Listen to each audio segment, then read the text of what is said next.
right, scholars, we are on chapter 7 now. Now, if you remember in chapter 6, when we last left off, all the delegates had come together in Philadelphia for the Constitutional Convention. And originally, most of them had come thinking they were just going to amend the Articles of Confederation. And the Articles of Confederation, of course, were weak. And they had, it didn't allow for a strong central government, and the states had more power than the federal government, the central government.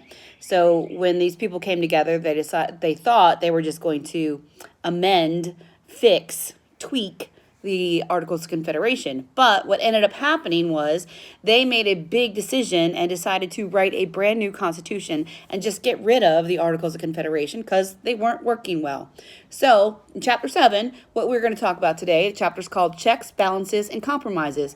So we're going to talk about what was created in this new constitutional convention.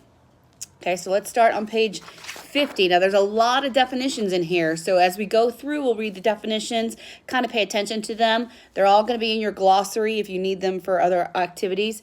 But let's look at the big question. It says the big question for chapter 7, which hopefully you'll be able to answer after we're done reading and I'm done teaching you about it, is what were the main challenges that had to be overcome in order to create a new constitution? So they've decided to get rid of the Articles of Confederation. Now they got to figure out what is the big problems they have to overcome when creating a brand new constitution. So let's start. At the very top of page 50, it says the federal system. That's the title of this section. No one wanted the central government to have all the power and leave the states with none. That was a big concern with those who didn't want to scrap the Articles of Confederation. They didn't want the federal government to have more power or take away the power of the states' governments. What the delegates created was something in between, with powers divided between the central government, the federal government, and the states. Right? This is called a federal system. Just look at the vocab word federal. It's right there on that page right there. Okay? It says federal is an adjective. It's relating to a system of government in which the national government shares power with other levels of government, such as states. It can also refer to a national government. So when we say the federal government, we're referring to our national government. But it's a federal system, which means it shares powers with those of the states. So it's like a dual kind of power sharing thing. But let's keep reading. So the aim of a federal system is to give each level of government, the national level and the state level, so the national level and the state level, the jobs each can do best. That sound easy? No, it's not. Okay? Getting the right balance between the two is very hard to do. Just think about what was happening under the Articles of Confederation. The Articles let the states keep too much power and gave too little power to, flipping over to page 52, to the central government. And the result was a central government that didn't work well. So remember, under the Articles of Confederation, the states had all the power, the federal government had none, and so the federal government couldn't do things. It could declare war, but it couldn't raise an army. It couldn't pay for it. It could borrow money from other places, but it couldn't pay them back because it couldn't tax people, and it was just asking the state governments to donate, basically, and the states were like, nah, no. So the federal government had no power, and the state had too much, almost. Anyway, so before we go on, let's read the little caption on the bottom of this picture. It says, delegates at the convention designed a new plan of government for the United States. Of course, that's what the Constitution is about. Anyway, so let's keep going. So, page 52, first paragraph, says, as if finding one balance was not hard enough, this convention had to find two balances. The second was the balance that James Madison had been wrestling with for more than a year. Do you remember it? It was this. How do you create a central government with enough power to act, but not so much power that it threatens the people's liberties? Because that's what they had with England, right? You had this central government, the king, the parliament, that was threatening the liberties of all of its people. And there was no checks and balances, which is going to be a big phrase, right? So the question nagged at the delegates all through the convention. Many delegates were afraid of creating a too strong central government that would abuse its power. You can see what deep scars their experience with the king and parliament had left on Americans. So these Americans they knew a strong central government could be too powerful and they'd be left with having to pay taxes, people seizing their property, all this taking away their liberties, right? They didn't want that. So let's talk about the separation of powers. So that before we go back. So two things they had to find a balance on: a balance between the federal government and the state governments, and then a balance of power inside the federal government so it wasn't too powerful. They had to figure out two ways to balance this. All right, so separation of powers. Let's on page 52. Anyone want to read? Okay, no, follow along.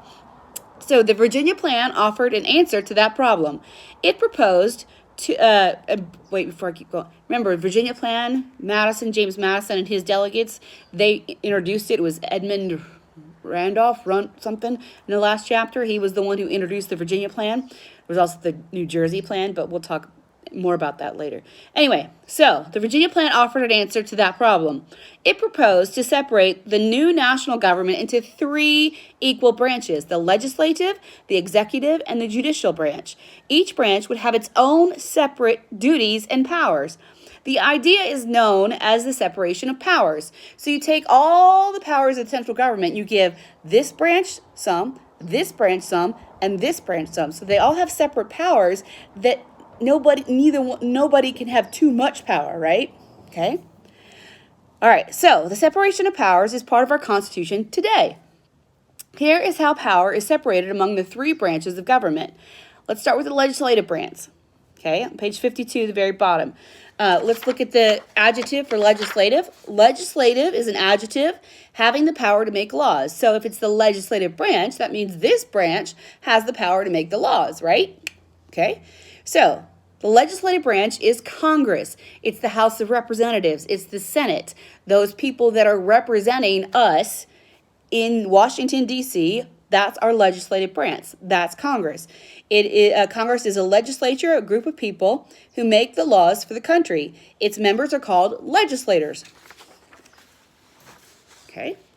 Page 53, let's talk about the executive branch. If you're an executive, it means you're kind of in charge, right? So the executive branch is headed by the President of the United States.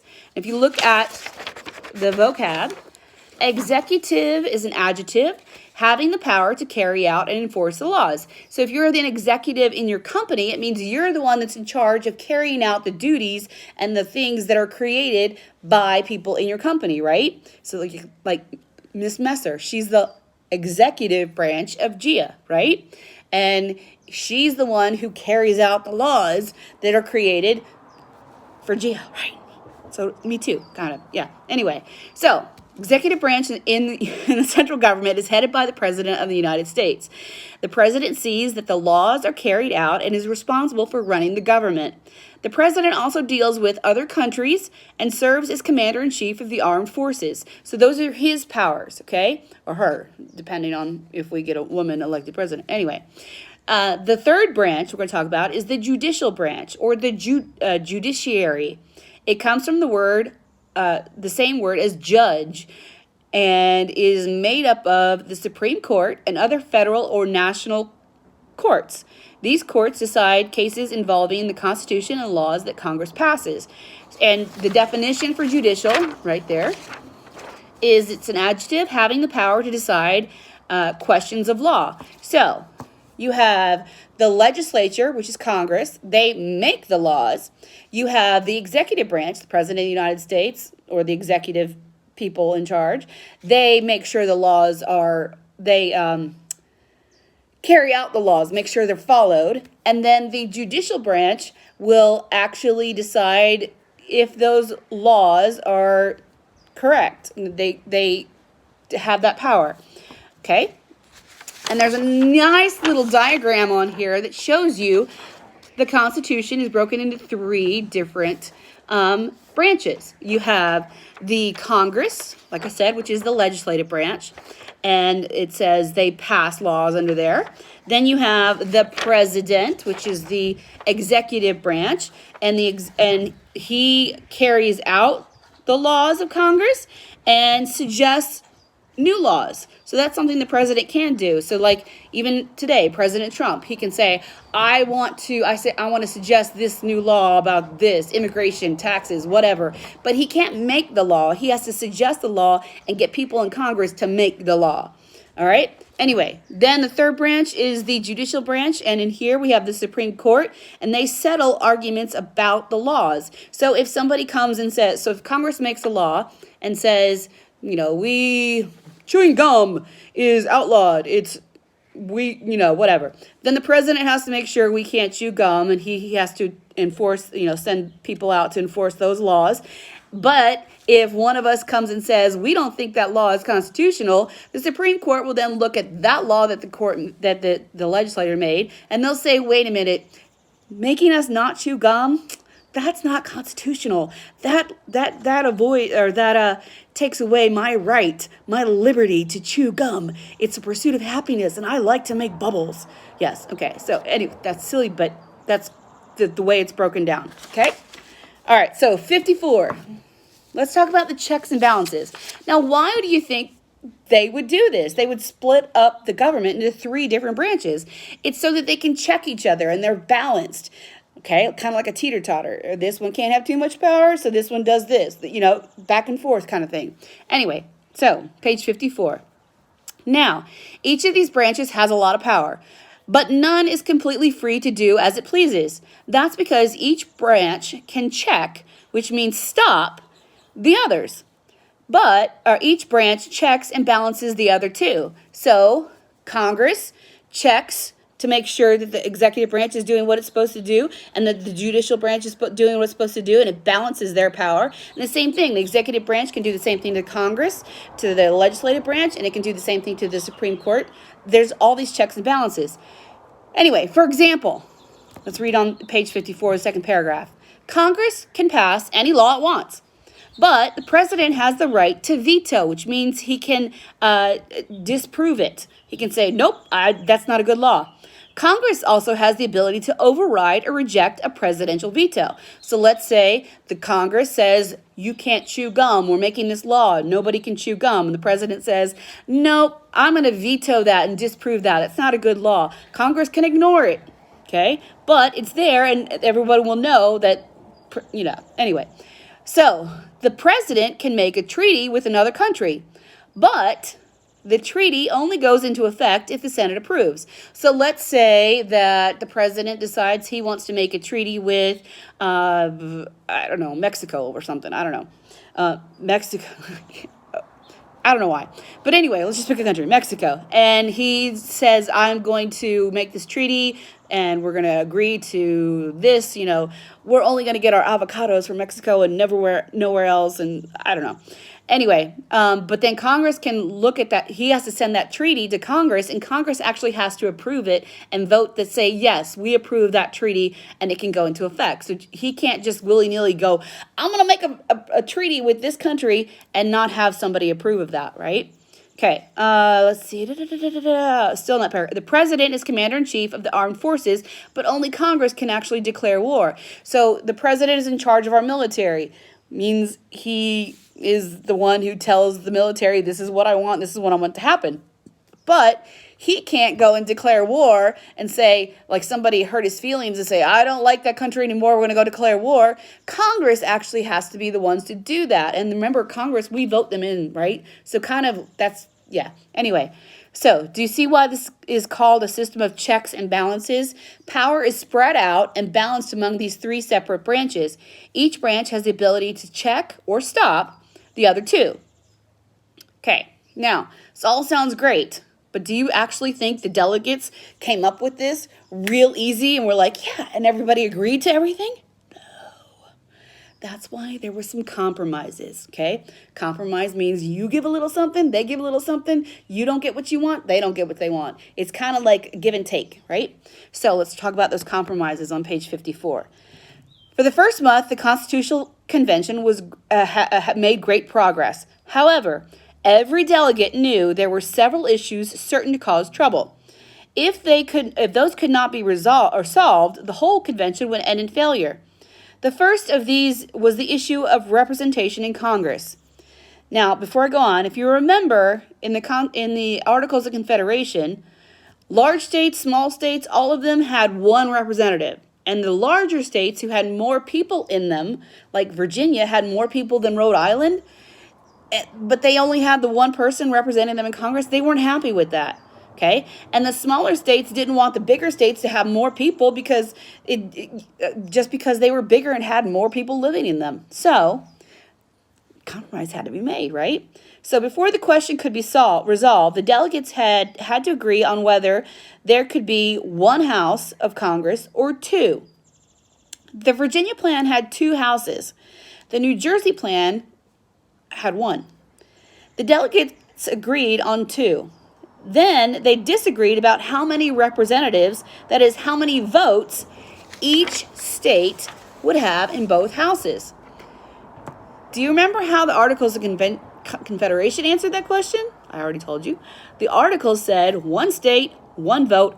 That is, each state had one vote, no matter how big the state or how many people who lived in it. Of course, the big states didn't like that. So now the Virginia plan proposed that representation be based on population, meaning how many people actually lived in the state. So if you had 1,000 people, like if you could have one delegate for every 1,000 people. So if you had 10,000 people, you could have 10 delegates. And if you only had 2,000 people, you'd only have 2 delegates. And the smaller states didn't like that, of course. So anyway, in other words, the more people a state had, the more votes it would have. The New Jersey plan wanted to retain the Articles one vote per state. So Virginia plan said we want it based on population. New Jersey plan, nope, one state, one vote. So it wasn't surprising that Virginia favored representation based on population. Virginia, after all, was the largest state, and it wasn't surprising that small states like Delaware and New Jersey wanted to keep the one state, one vote rule. They said the Virginia plan would give the large states too many votes in Congress, and they would never get anything, passed or done. So the argument between big states and small states grew more and more heated, meaning people got angry. They were like, no, this isn't fair. And each side that said that its own proposal was the only fair one. So one side said the Virginia plan is the only fair one. The other one said New Jersey plan is the only fair one. For a time, it looked like this would be a rock on which the Constitutional Convention would crash. Meaning, if they didn't figure this out and agree on this, everybody was going to leave and nothing was going to get done. The Constitution would not be written and agreed upon. Everybody had to agree on these things. So then Roger Sherman, a delegate from Connecticut, came forward with a solution. Why not base the membership of one house of Congress on population? That one would then be called the House of Representatives because it'd be representing the amount of people, right? In the other house, each state would be, whether big or small, would have an equal vote. That house would be called the Senate. That way, both the large states and the small ones would get something. So they had agreed that there would be two houses in Congress, and this guy was smart enough to say, wait a minute, we have two different houses. Why can't we do both? Why can't we have one based on population and the other based on just flat out one state, one vote? Makes sense to me, right? Well, and then we have a nice little picture. Here's Roger Sherman, and of Connecticut. He presented his plan to balance the power between large and small states because that was a big deal. Everybody wanted to have the same amount of power. So on page 57, before we read the paragraph, compromise, vocab word, says it's a noun. When each side is in a disagreement, gives up some of what they want to reach an agreement. So it's like give and take. I give a little bit, you give a little bit, and we come to a compromise. So Sherman had proposed a compromise. In a compromise, each side gives up something it wants in order to reach an agreement. I just said that. Delegates on both sides realized they would need a compromise to end the argument. Roger Sherman's solution seemed like a reasonable one. Angry words flew back and forth for a few more weeks. They still had to get pop, But Sherman's idea was finally accepted. This came to be called the Great Compromise. So if I were to ask you what the Great Compromise is, you could tell me the Great Compromise is when they agreed to have two houses, in Congress, one based on population and the other based on one vote, one state, right? The delegates had managed to solve one tough issue. Now they faced another one, maybe even tougher. Yeah, it's the issue of slavery. It was not a question of getting rid of slavery. Northern states did want to get rid of it, but they knew several southern states would walk out of the convention if they tried, so they didn't try. No. They didn't put that in the Constitution and say, okay, well, in this, they had that, yeah. Anyway, so instead, the convention tried to deal with the question, should states be allowed to count enslaved workers as part of their population? Now, remember, they had just decided to create this Congress that the House of Representatives would be based on your population. So the more people you had living in your state who were populated and could be counted, though that you could have more representatives. So, and the people did this in the North. They did this thinking, okay, if we do this, the southern states will have to say, if they want their slaves to count as part of their population so they can have more delegates, then they're going to have to count, they're going to have to be able to say their slaves are not property. They're actually people. Kind of a end run around the whole slave thing. But anyway, so if enslaved workers were included in the state's population, then the state would have more votes in Congress. Remember, the larger a state's population, the more representatives it could send to the House of Representatives. The northern states argued that enslaved workers shouldn't be counted as people. Now, not that they didn't think they were people, but again, they're trying to work around the South and get them to get rid of slavery in a backhanded kind of way. All right? So, after all, said these states, you Southerners claim that enslaved workers are just property. So how can you count property as part of your population? It's like doing logic. But Southern states insisted that enslaved workers should be counted as people.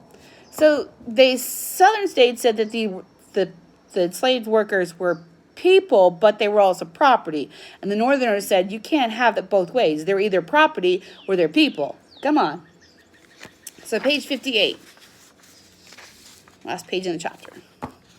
No, not last page. Anyway, once again, a compromise saved the day. It was agreed that in figuring the number of representatives each state would have in the House of Representatives, 5 enslaved workers would count as 3 persons. This became known as the 3/5 compromise.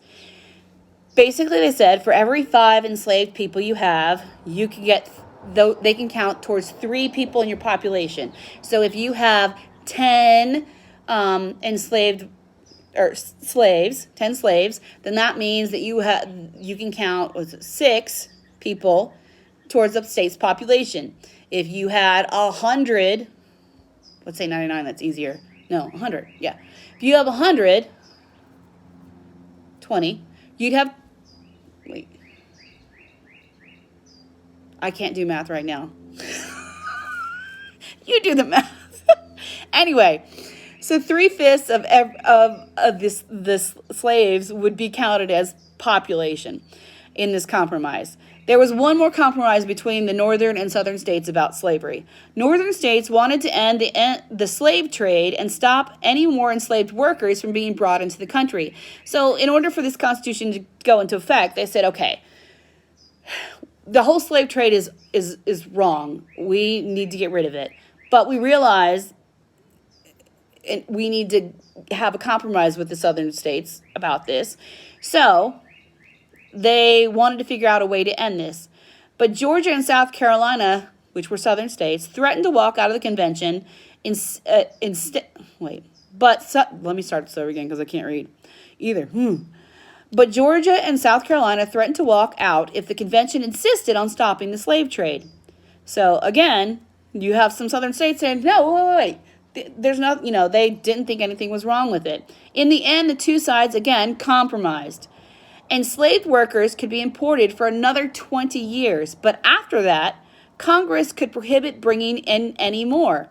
And 20 years later, Congress did just that. So they're making this constitution, and they're saying, okay, you know what? this is wrong. The slave trade is wrong. Bringing in people from other countries, enslaving them to work your farms or to do whatever is wrong. And we're going to give you 20 years to stop it, okay? And in 20 years, we're going to come back here and we're going to change the law and say it's wrong and you can't do it. And that's just what Congress did. They allowed the southern states, unfortunately, because again, this is a compromise in order to get this thing signed, to make our federal government, some things had to be let go. And so they allowed the southern states to continue the slave trade for another 20 years. But after 20 years was up, they came back and they added an amendment or changed it.